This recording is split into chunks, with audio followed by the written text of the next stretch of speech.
నాడు నేను నీ వద్దకు వచ్చింది నా కుమారునికి గుక్కెడు పాలు కావాలని. కాని నేడు నువ్వు నా పుత్రుణ్ణి పాలతో స్నానం చేయించావు ద్రుపద. యుధిష్ఠిరా, నువ్వు నీ సోదరులు మహాద్భుత కార్యం చేశారు.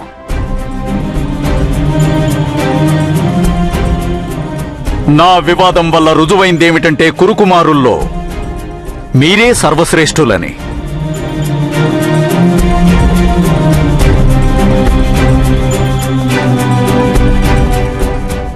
అర్జున, ఆచంద్రతారార్కం నీ శౌర్యం వల్ల నువ్వు అమరుడవవుతావు.